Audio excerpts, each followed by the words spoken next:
उर्मिला के पति का देहांत तंबाकू के कारण होने वाले कैंसर से हो गया था। वो अपने पीछे पत्नी और 3 बेटियां छोड़ गया। अब घर की सारी जिम्मेदारी उर्मिला के कंधों पर आ पड़ी। किराया न भर पाने के कारण मकान मालिक उनको धक्के मारकर निकाल देता है। उर्मिला की बड़ी बेटी प्रीता 9 साल, मंझली बेटी शीतल 7 साल और सबसे छोटी बेटी विनी 5 साल की थी। सारा दिन यहाँ वहाँ भटकने के बाद वो एक पेड़ की छांव में बैठ जाती है। तभी सबसे छोटी बेटी विनी उससे कहती है, माँ बहुत जोरों की भूख लगी है, कुछ खाने को दो ना माँ। माँ भूख के मारे पेट में दर्द हो रहा है।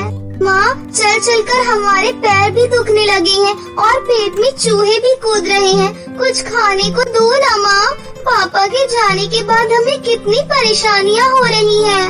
तुम चिंता मत करो मेरी बच्चियों, बस थोड़ा और आगे चलो, शायद वहाँ हमें कुछ मिल जाए। माँ मैं और नहीं चल पाऊंगी, मैं थक गई हूँ। आ मेरी बच्ची, तू मेरी गोद में आ जा। सब बच्चों को कुएं से पानी पिलाने के बाद उर्मिला उन्हें मंदिर के बाहर लगे भंडारे से खाने को देती है। लेकिन तभी शीतल कहती है, पंडित जी और खाने को दो ना, बहुत भूख लगी है। मैं तुझे पहले ही 3 बार खाने को दे चुका हूँ, अब क्या ये सारा भंडारा तुम लोग ही खाओगे और किसी को ना बांटे? हमें सच में बहुत भूख लगी है, बहुत दिन से खाना नहीं खाया है ना। पंडित जी मैं आपके आगे अपनी झोली फैलाती हूँ, मेरे बच्चों को और खाना दे दीजिए, ना जाने अगला खाना इन्हें कब नसीब होगा। लेकिन वो पंडित उन्हें बाहर निकाल देता है। तभी बहुत जोरों की बारिश शुरू होती है। उर्मिला अपने बच्चों को पेड़ के नीचे खड़ा कर देती है। माँ मुझे बहुत ठंड लग रही है। अरे माँ इसे तो बहुत तेज बुखार है। हे ऊपर वाले, तो ये मेरे बच्चों को कैसे दिन दिखा रहा है? कम से कम मेरे बच्चों को एक छत तो नसीब हो। मेरी मदद कीजिए भगवान, मेरी मदद कीजिए। तभी उर्मिला की नजर सामने रखी पाइपलाइन पर जाती है। वो अपने सभी बच्चों को जल्दी से उसके अंदर लेकर आ जाती है। मेरी बच्चियों, आज से यही हमारा घर है। बारिश बंद होते ही उर्मिला रूखा सूखा कचरा उठाकर आग जलाने के लिए ले जाती है। लेकिन तभी एक आदमी उसको टोकते हुए कहता है, अरे बहन ये तुम क्या कर रही हो? इसको जलाओ मत, इसे सामने जो दुकान है ना वहाँ ले जाकर बेच दो, इसके तुम्हें 20 रुपए मिल जाएंगे। ये कैसी बातें कर रहे हो आप भाई साहब? भला कचरे के भी पैसे मिलेंगे? हाँ मैं सच कह रहा हूँ। उर्मिला वो कचरा ले जाकर सामने वाली दुकान पर बेच देती है, जिससे उसे 20 रुपए मिल जाती हैं। उन पैसों से वो खाना खरीद कर लाती है और अपने बच्चों को खिला देती है और खुद भी खाती है। तभी उर्मिला मन ही मन सोचती है, क्यों न मैं कचरा बीनने का ही काम करूं? इससे मैं थोड़े पैसे कमा लूंगी, जिससे अपने बच्चों के लिए खाना ला पाऊंगी और अपनी शीतल के लिए दवाई भी। माँ तुम कहाँ जा रही हो? कचरा बीनने जा रही हूँ बेटा, शायद थोड़े और पैसे मिल जाएं। माँ मैं भी तुम्हारे साथ चलती हूँ। ठीक है। और विनी बेटा तुम शीतल के साथ यहाँ रुको, हम दोनों अभी आते हैं। तुम उस पाइपलाइन में ही रहना और कहीं जाना मत। दोनों माँ बेटी कचरा ढूंढने लगती हैं और उसे जमा करके उस दुकान पर बेच आती हैं, जिससे उन्हें थोड़े पैसे मिल जाते हैं। उर्मिला शीतल के लिए दवाई खरीद कर लाती है और उसको दे देती है। अब हर रोज इसी तरह कचरा बीनकर वो अपना गुजर बसर करने लगती है। एक दिन उर्मिला को कूड़ा बीनते हुए सोने की चैन मिलती है, जिसे बेचकर वो किराए पर एक कमरा ले लेती है और राशन लाकर बच्चों के लिए चूल्हे पर खाना बनाने लगती है। साथ ही कचरा ढूंढ ढूंढ कर घर खर्च चलाती है। ऐसे ही 14 साल बीत जाते हैं और तीनों बेटियां बड़ी हो जाती हैं। पढ़ाई पूरी होते ही तीनों बेटियों की छोटी मोटी नौकरी लग जाती है, जिससे उर्मिला का बोझ कम हो जाता है। एक रोज उर्मिला अपनी तीनों बेटियों से कहती है, देखो बच्चों, अब मैं बूढ़ी हो चुकी हूँ, शरीर में जान भी नहीं है। तुम लोगों की भी शादी की उम्र हो गई है।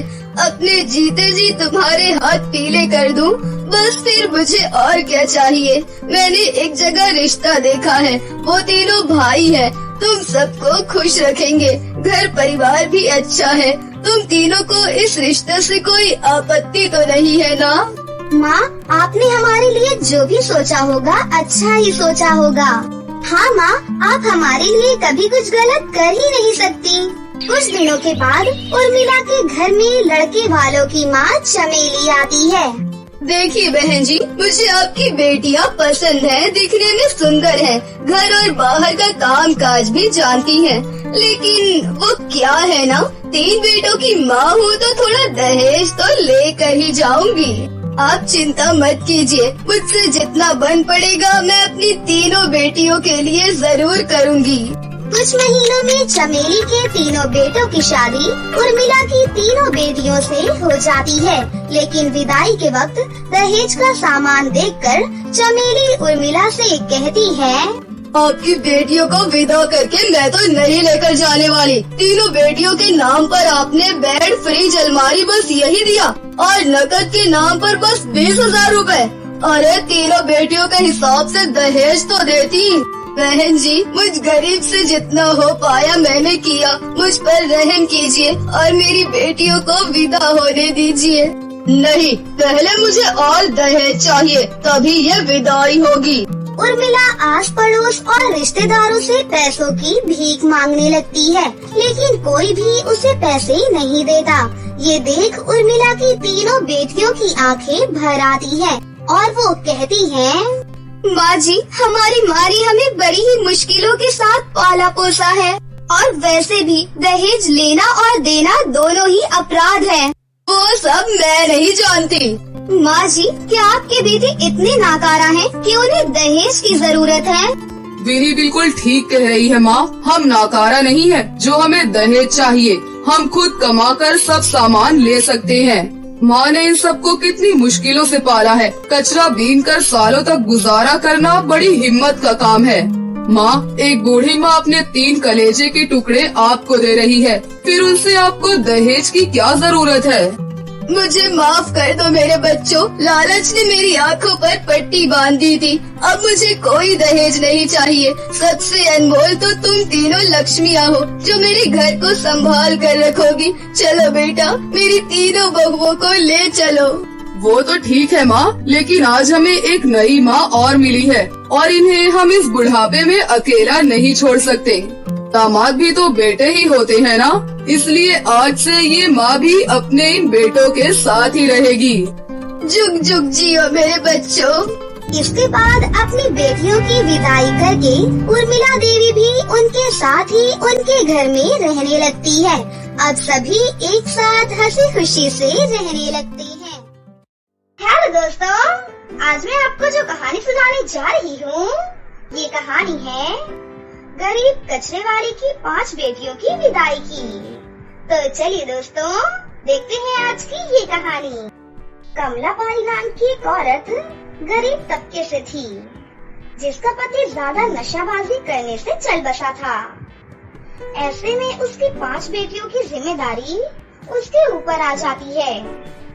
उनकी मकान मालकिन उन्हें घर से बेघर कर देती है, जिसके बाद कमला बाई अपनी 5 बेटियां, जो कि 2 नैना और सुनैना 4 से 5 साल की थीं, और आरती, पायल और सपना 9 से 12 साल की उम्र की थीं, रोड पर अपने बच्चों के साथ भटकते हुए वो पेड़ के नीचे बैठ जाती है, जहाँ उसकी छोटी बेटी सुनैना कहती है, माँ, बहुत भूख लगी है, कुछ खिला दो ना माँ।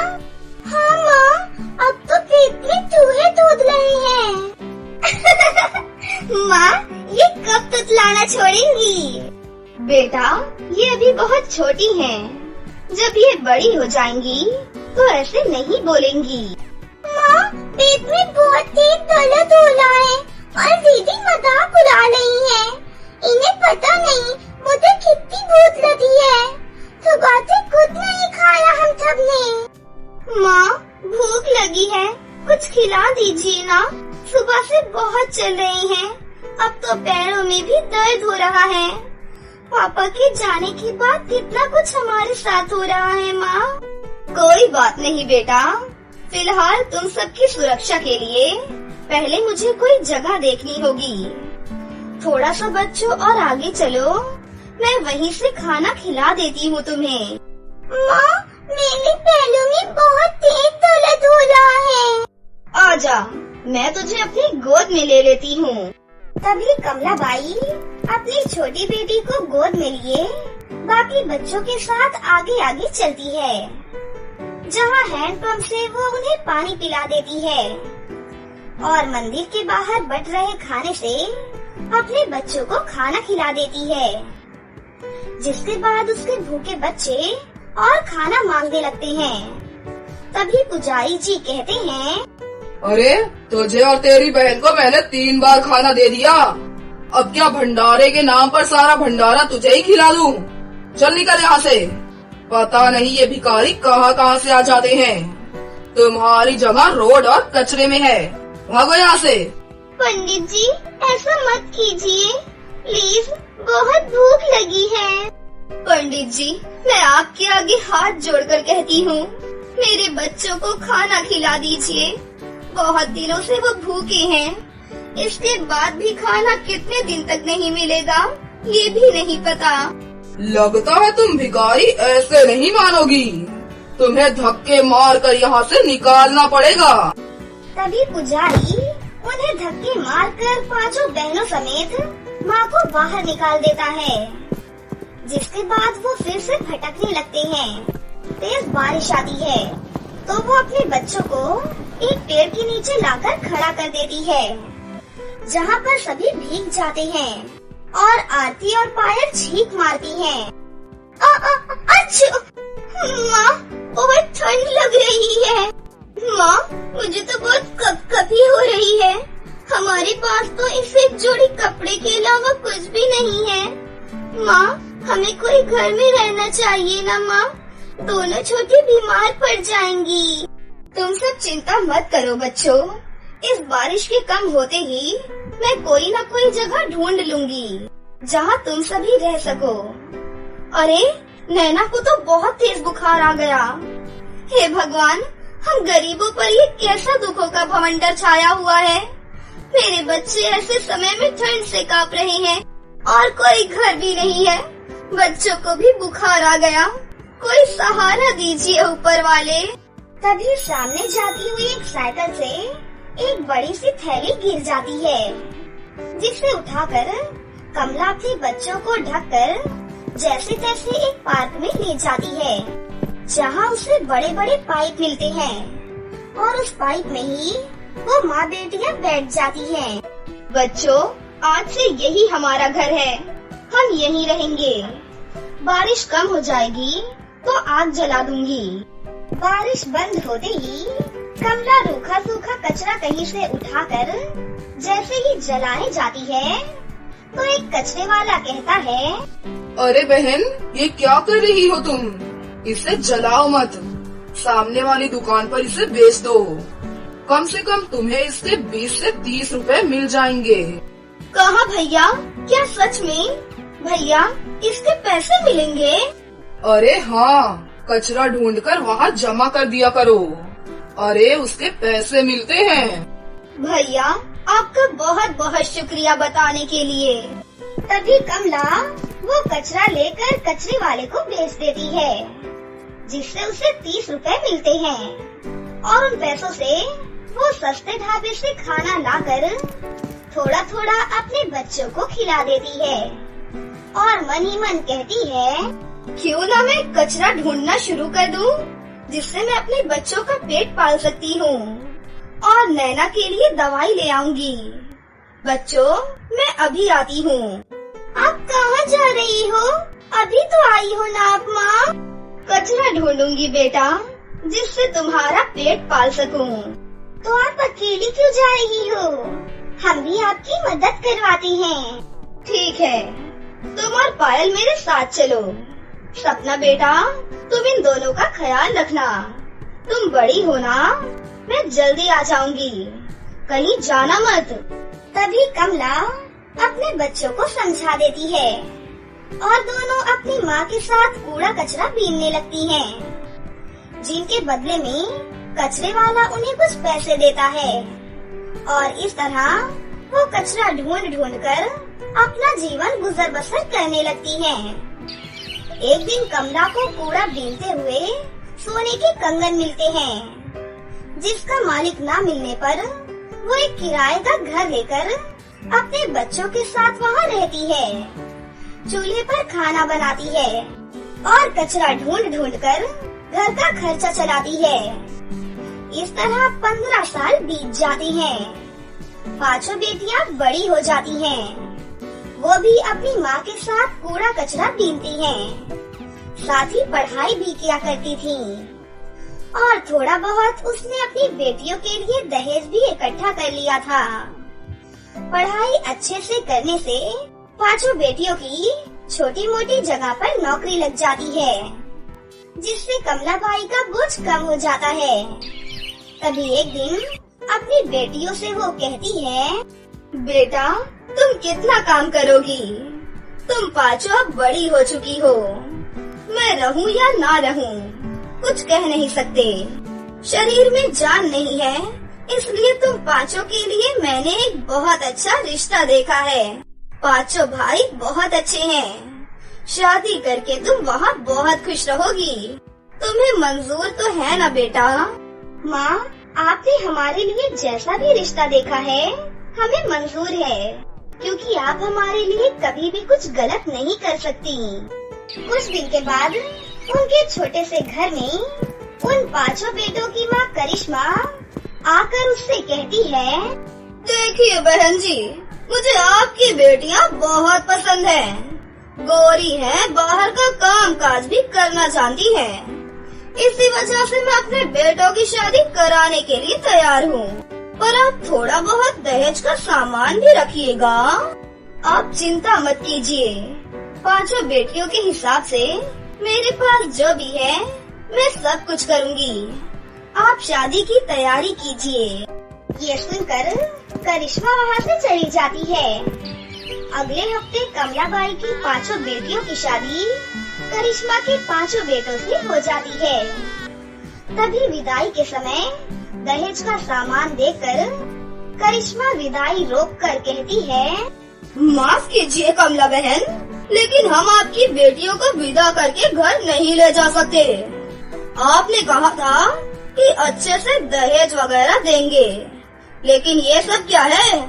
5 बेटियों के नाम पर आपने टीवी, अलमारी, बेड दे दिया। बस न फ्रिज है न एसी है, हाथ पर पैसे भी 20,000 रुपए रखे हैं। 5 बेटियों के हिसाब से 5 जगह दहेज भी तो दे देती। बहन जी, मुझसे जितना हो पाया मैंने उतना कर दिया। बहुत संघर्ष करके ये सब जमा किया है मैंने अपनी बेटियों के लिए। मुझे लगा था आप खुले विचारों की हैं, तो दहेज की मांग नहीं करेंगी और इतने से बात बन जाएगी। मैं आपके आगे हाथ जोड़ रही हूँ, मेरी बेटियों की डोली मत रोकिए। नहीं, आपको दहेज जुटाना ही होगा। तभी लोगों के सामने कमलाबाई भीख मांगने के लिए मजबूर हो जाती है। कभी किसी सब्जी वाले से तो किसी दूध वाले से, मगर कोई भी उसे पैसे नहीं देता है। ये देखकर 5 बेटियों की आंखों में आंसू आ जाते हैं और वो कहती हैं, माँ जी, हमारी माँ ने बड़ी मुश्किल से हमें पाल पोस कर बड़ा किया है और अपने पैरों पर खड़ा किया है, और आप किस जमाने में जी रही हैं? दहेज लेना और देना दोनों ही गलत है। वो सब मैं नहीं जानती। माँ जी, आप ये तो जान ही लीजिए कि हमारी माँ ने कैसे हमारा पालन पोषण किया है। पाइप में रहते थे, कचरा बीनकर हमें खाना खिलाया है, पढ़ाया है, काबिल बनाया है। कभी कभी तो खाने के लिए भी कुछ नहीं होता था, फिर भी जैसे तैसे दहेज जमा किया है। माँ जी, क्या आपके बेटे इतने नाकारा हैं कि उन्हें दहेज की जरूरत है? नहीं ना? आप ही बताइए मनोज जी। हाँ माँ, आपके बेटे बहुत कमाऊ हैं। उन्हें दहेज नहीं चाहिए। इनकी माँ ने बहुत संघर्ष करके अकेले ही इन 5 को पाला पोसा है। कचरा बीन कर सालों तक गुजारा करना बहुत हिम्मत का काम होता है। और माँ, एक माँ अपनी 5 बेटियां दे रही है, जो कि बेहद अनमोल होती हैं। सबसे बड़ी दुनिया की दौलत होती है। तो और क्या चाहिए हमें? प्लीज माँ, अपनी बहुओं को घर ले चलिए। तुम्हारे मुंह से ये सब बातें सुनकर मुझे एहसास हुआ कि मैंने अपने बच्चों की अच्छी परवरिश की है। कमला बहन और बहुओं बेटो, मुझे माफ कर दो। पता नहीं मैंने ये सब क्यों बोला। मुझे कोई दहेज नहीं चाहिए। सबसे कीमती अनमोल तो तुम ही हो, जो मेरे घर को स्वर्ग बनाकर रखोगी। चलो बेटा, बहुओं को अपने घर ले चलो। शुक्रिया बहन जी। माँ, हम सबको इतने प्यार और अच्छी परवरिश से पालने के लिए आपका बहुत बहुत शुक्रिया। तभी 5 बेटियां अपनी माँ के गले लगकर रोने लगती हैं और अपने जीवन साथियों के साथ विदा होकर अपने नए जीवन की शुरुआत करती हैं, जिसके बाद वो सभी हंसी खुशी से रहने लगती हैं। तनु अपने बड़े पापा और बड़ी माँ और उनकी बेटी सोनिया के साथ रहती थी। उसके बड़े पापा और बड़ी माँ उसे अपनी बेटी की तरह बहुत प्यार करते थे। तनु भी सोनिया को अपनी सगी बहन की तरह प्यार करती थी। तनु और सोनिया एक ही स्कूल में पढ़ते थे। तनु पढ़ने में बहुत होशियार थी, वहीं सोनिया पढ़ाई में बिल्कुल भी अच्छी नहीं थी। उसके माता पिता उसकी वजह से बहुत परेशान रहते थे, क्योंकि वो हर साल फेल हो जाती थी। जब देखो नेल पॉलिश लगाते रहती है, मेकअप करते रहती है। अरे लड़की, कभी पढ़ भी लिया कर। अपनी बड़ी बहन को देख, बिल्कुल सीधी सादी रहती है और मेरे काम में हाथ भी बटाती है। उसके बाद भी पढ़ाई में कितनी होशियार है, हमेशा अपनी क्लास में फर्स्ट आती है। पता नहीं ये नालायक किस पर गई है, हमेशा हमारी बेइज्जती कराते रहती है। मेरा तो मन करता है कि इसकी पढ़ाई लिखाई छुड़वा कर इसकी शादी करवा दूं। ऐसा लगता है कि वही आप दोनों की बेटी है और मैं तो जैसे आप दोनों की बेटी ही नहीं हूँ। जब देखो मुझे डांटते ही रहते हो। अरे मेरी भी तो कोई जिंदगी है, मेरी भी तो कोई इच्छाएं हैं। आप दोनों मेरे बारे में तो कभी भी नहीं सोचते। इतना कहकर सोनिया वहाँ से चली जाती है। सोनिया हमेशा अपनी बड़ी बहन से जलती रहती थी और हमेशा उसकी चीजें छुपा दिया करती थी। एक बार तनु का इकोनॉमिक्स का एग्जाम था, लेकिन सोनिया उसका सीट नंबर छुपा देती है। हमेशा मुझे इस लड़की की वजह से ताने सुनने पड़ते हैं। अब देखती हूँ ये आज का एग्जाम कैसे देती है। जब ये फेल होगी तब मेरे दिल को तसल्ली मिलेगी। तनु अपने कमरे में आती है और अपना सीट नंबर ढूंढने लगती है, लेकिन उसे सीट नंबर कहीं भी नहीं मिलता। बड़ी माँ, बड़े पापा, क्या आपने मेरा सीट नंबर कहीं देखा? नहीं बेटा, मैंने तुम्हारा सीट नंबर कहीं नहीं देखा। बड़ी माँ, मैं अपना सीट नंबर यही बेड पर रख कर गई थी, लेकिन अब वो मिल ही नहीं रहा है। 9 बजे मेरा एग्जाम है, अगर मैं एग्जाम में नहीं गई तो मैं फेल हो जाऊंगी बड़ी माँ। तभी वहाँ पर सोनिया आती है। सोनिया, तूने तनु का सीट नंबर उठाया है क्या? अरे मैं क्या आपको चोर नजर आती हूँ? रख कर भूल गई होगी कहीं। उसकी बड़ी माँ टीचर को फोन करती है और उन्हें सारी बातें बता देती है। कोई बात नहीं, आप तनु को बोल दीजिए कि वो एग्जाम देने के लिए स्कूल आ जाए। मैं यहाँ स्कूल में उसे सीट नंबर दे दूंगी। खुशी खुशी तनु एग्जाम देने चली जाती है। कुछ दिनों बाद उसका रिजल्ट आता है और तनु इस बार भी फर्स्ट आती है। बड़ी माँ, बड़े पापा, ये देखो मैं फिर से फर्स्ट आई हूँ। अरे वाह, आखिर बेटी किसकी है? I am proud of you daughter. Tanu की बड़ी माँ तनु को गले से लगा लेती है। सोनिया, तुम्हारा क्या रहा रिजल्ट? देखो, हर साल मुझसे बार बार मत पूछा करो कि मेरा क्या रहा रिजल्ट। मैं हमेशा की तरह फेल हो गई हूँ। कितनी बेशरम है ये लड़की, कितनी खुशी से बता रही है अपना रिजल्ट। अरे कहीं चुल्लू भर पानी में डूब कर मर जा। गुस्से में सोनिया वहाँ से चली जाती है। बड़े पापा, मेरा फैशन डिजाइनर बनने का सपना है। आप मुझे किसी अच्छे कॉलेज में एडमिशन दिला दीजिए। ठीक है बेटा, मैं कल ही तुम्हारा एडमिशन एक अच्छे कॉलेज में करवाता हूँ। उसके बाद तनु एक अच्छे फैशन डिजाइनिंग कॉलेज में जाने लगती है। ऐसे ही 3 साल बीत जाते हैं और तनु का फैशन डिजाइनिंग का कोर्स पूरा हो जाता है। वहीं सोनिया अभी स्कूल में ही थी और हर रोज अपने माता पिता से ताने सुनती थी। कॉलेज के बाद तनु अपना एक बहुत ही सुंदर सा बुटीक खोल लेती है और बहुत अच्छे डिजाइनर लहंगे, गाउन और कपड़े सिलती है। काफी दूर दूर से तनु के पास ग्राहक आने लगे थे। तनु बहुत जल्द बहुत फेमस हो जाती है। हमारी तो बस एक ही बिटिया है जो हमारा नाम रोशन करती है। देखो, आज दूर दूर से गांव वाले, यहाँ तक कि शहर वाले भी मेरी बिटिया के पास आते हैं। और एक ये है जो हमेशा हमारा नाम बदनाम करती है। एक दिन तनु के पास मंत्री जी की बीवी आती है। अरे तनु, हमने सुना है कि तुम बहुत अच्छे लहंगे बनाती हो।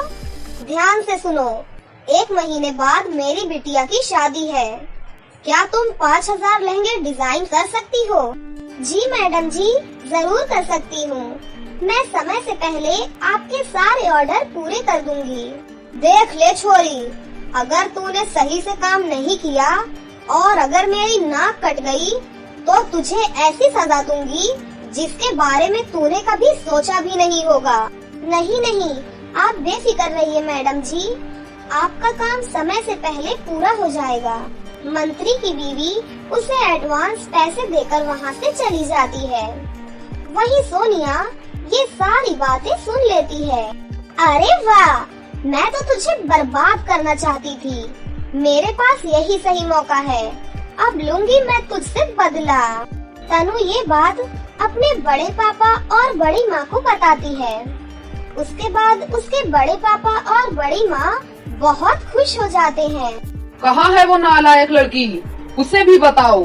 मेरी बेटी आज कितना महान काम करके आई है। बेस्ट विशेस फॉर यू बेटा।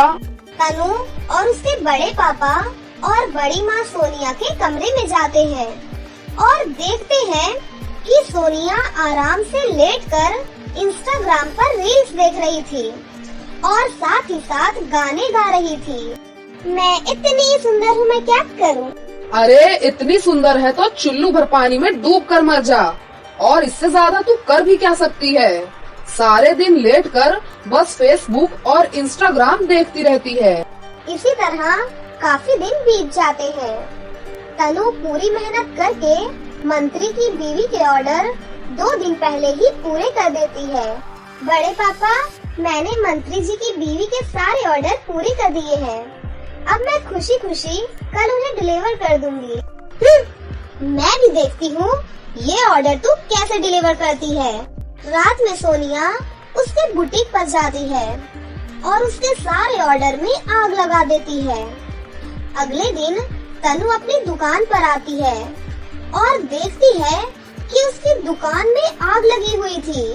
तभी वहाँ पर उसके बड़े पापा और बड़ी माँ भी आ जाते हैं। बड़े पापा, मंत्री जी की बीवी अपने ऑर्डर लेने आती ही होंगी। ये क्या हो गया बड़े पापा? अगर उनके ऑर्डर मैंने समय से नहीं दिए तो वो मेरा पूरा करियर बर्बाद कर देंगी बड़े पापा। तभी थोड़ी देर बाद वहाँ मंत्री जी की बीवी आ जाती है। लाओ बेटा, मेरा ऑर्डर कहाँ है? तनु मंत्री जी की बीवी को वो सारी बातें बताती है। ए लड़की, मुझे ये कहानियाँ मत सुनाओ। मैंने तुझसे पहले ही कहा था, कल तक मुझे मेरे ऑर्डर चाहिए, नहीं तो तेरे साथ बहुत बुरा होने वाला है। इतना कहकर मंत्री की बीवी वहाँ से चली जाती है। सब कुछ खत्म हो गया बड़े पापा। एक दिन में मैं कुछ भी नहीं कर सकती। मेरी वजह से आप सब भी मुसीबत में पड़ जाएंगे बड़े पापा। नहीं, मैं ये सब होते हुए नहीं देख सकती। मैं जा रही हूँ बड़े पापा, मैं जा रही हूँ। इतना कहकर तनु वहाँ से भाग जाती है और भागते भागते एक नदी के किनारे पहुँच जाती है और वहाँ बैठकर रोने लगती है। तभी नदी से एक जल परी प्रकट होती है। कौन हो तुम? यहाँ नदी के बाहर बैठकर तुम रो क्यों रही हो? तुमने हम सबकी नींद डिस्टर्ब कर दी। आई एम सॉरी, मुझे माफ कीजिए, मैं कहीं और जाती हूँ। सुनो बेटा, क्या बात है, तुम रो क्यों रही हो? तनु जल परी को वो सारी बातें बताती है। तुम्हारे साथ तो बहुत बुरा हुआ है बेटी, लेकिन बेटी तुम एक अच्छी लड़की हो, इसीलिए मैं तुम्हारी मदद करूँगी। जल परी अपने जादू से एक जादुई लहंगा प्रकट करती है। बेटी, ये इस नदी का जादुई लहंगा है, तुम इसे अपने साथ ले जाओ। ये लहंगा तुम्हारी हर मनोकामनाएं पूरी करेगा। तनु जल परी का शुक्रिया अदा करती है और वहाँ से चली जाती है। हे जादुई लहंगे, मेरी दुकान को ठीक कर दो। तनु के इतना कहते ही उसकी दुकान पूरी तरह से ठीक हो जाती है। वहीं मंत्री जी की बीवी के सारे ऑर्डर भी ठीक हो जाते हैं। अगले दिन मंत्री जी की बीवी कुछ लोगों के साथ आती है। ए छोरी, कहाँ है मेरा ऑर्डर? अगर तूने आज मेरा ऑर्डर नहीं दिया तो मैं तुझे जिंदा नहीं छोड़ूंगी। तनु मंत्री जी की बीवी को उनके सारे ऑर्डर दे देती है। मैडम जी ऑर्डर देखकर बहुत खुश हो जाती हैं और उसे बहुत सारे पैसे देती हैं और साथ ही बहुत सारे कॉन्ट्रैक्ट भी देती है। तनु खुशी खुशी अपने घर जाती है और अपने बड़े पापा और बड़ी माँ को वो सारी बातें बताती है। क्या तूने एक दिन में सारे ऑर्डर पूरे कर दिए? अरे तू ऐसा कैसे कर सकती है? मैंने खुद तेरी दुकान में जाकर आग लगाई थी। मैं तुझे बर्बाद करना चाहती हूँ। उसके बाद भी तूने एक दिन में? क्या वो आग तुमने लगाई थी? हाँ, वो आग मैंने लगाई थी। सोनिया की ये बात सुनकर उसके माता पिता बहुत गुस्सा हो जाते हैं। निकल जा मेरे घर से। हमने कभी नहीं सोचा था कि तेरे मन में अपनी ही बहन के लिए इतना जहर है। मुझे तेरी कोई जरूरत नहीं है।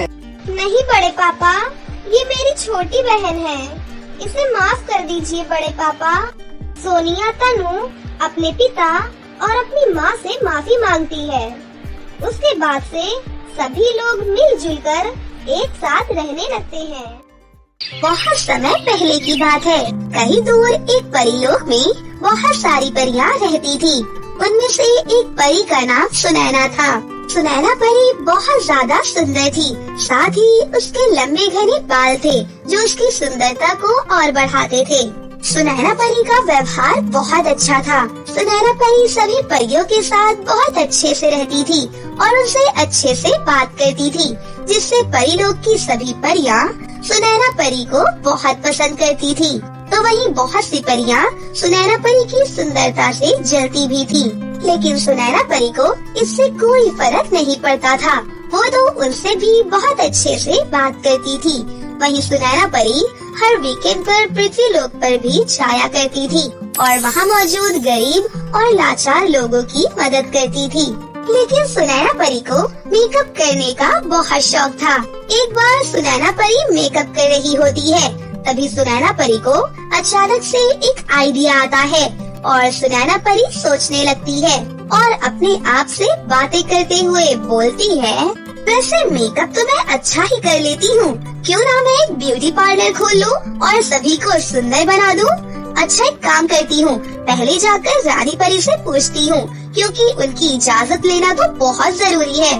रानी परी अगर मुझे इजाजत दे देती है तो मैं बहुत जल्दी अपना ब्यूटी पार्लर खोल सकती हूँ और अपना मेकअप का टैलेंट वहाँ दिखाऊंगी। उसके बाद सुनैना परी तुरंत ही रानी परी के पास पहुँचती है और रानी परी से बोलने लगती है। रानी परी को मेरा प्रणाम। रानी परी, मैं आपसे कुछ बातें पूछने आई हूँ।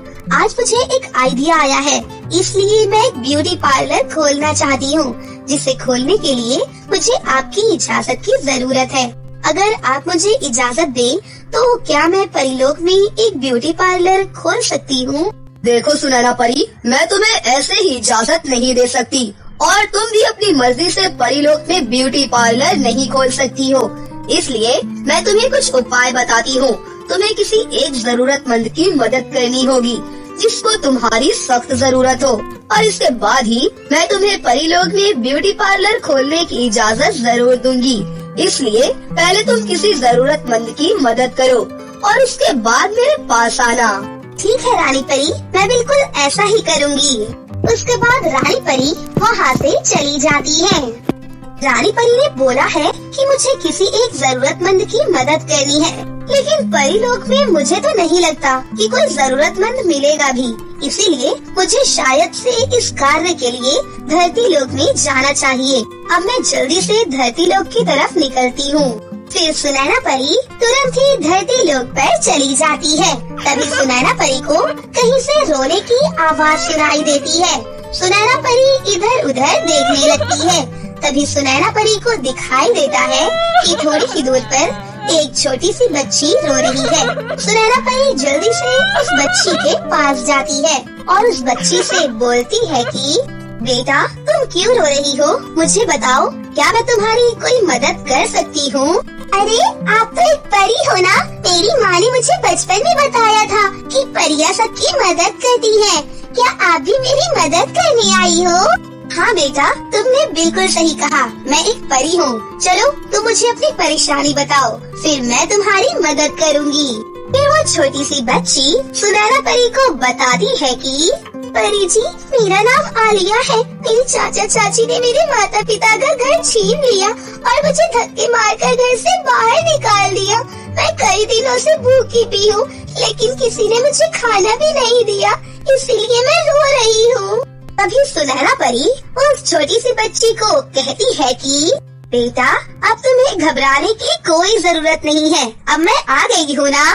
फिर सुनैना परी आलिया को लेकर एक खाली जगह पर आ जाती है और अपने जादू से वहाँ पर एक बड़ा सा आलीशान घर और कई सारी गाड़ियाँ प्रकट कर देती है। साथ ही उसे पैसा देने वाला जादुई लहंगा भी दे देती है। फिर सुनैना परी कहती है, चलो बेटा, अब मैं चलती हूँ। तुम्हें कभी भी कोई जरूरत हो तो तुम मुझे पुकार लेना। इतना सुंदर घर और लहंगा पाकर आलिया खुशी से उछलने लगती है, जिसके बाद सुनैना परी वहाँ से परीलोक वापस चली जाती है। रानी परी सुनैना परी का काम देखकर बहुत खुश होती है और सुनैना परी को शाबाशी देती है। सुनैना परी, तुमने तो कमाल ही कर दिया, शाबाश, तुमने बहुत अच्छा काम किया। हाँ सुनैना परी, अब तुम परीलोक में अपना ब्यूटी पार्लर खोल सकती हो, मैं तुम्हें इजाजत देती हूँ। ब्यूटी पार्लर खोलने की इजाजत पाकर सुनैना परी बहुत खुश होती है और फिर कुछ ही दिनों में सुनैना परी अपना एक बड़ा सा ब्यूटी पार्लर खोल लेती है और सभी परियों का बहुत ही अच्छे से मेकअप करती है। सभी परियों को सुनैना परी का किया हुआ मेकअप बहुत पसंद आता है और वो परियां खुश होकर सुनैना को ढेर सारे पैसे देती है। इतने सारे पैसे पाकर सुनैना परी भी बहुत खुश होती है। अगर कोई परी एक बार सुनैना परी के ब्यूटी पार्लर में आती है तो वो बार बार वहीं पर आती है। उस दिन के बाद से सुनैना परी सभी का मेकअप करती रहती है और उससे बहुत सारे पैसे कमाती है, जिससे अब वो बहुत अमीर हो जाती है और हंसी खुशी से अपनी जिंदगी जीने लगती है।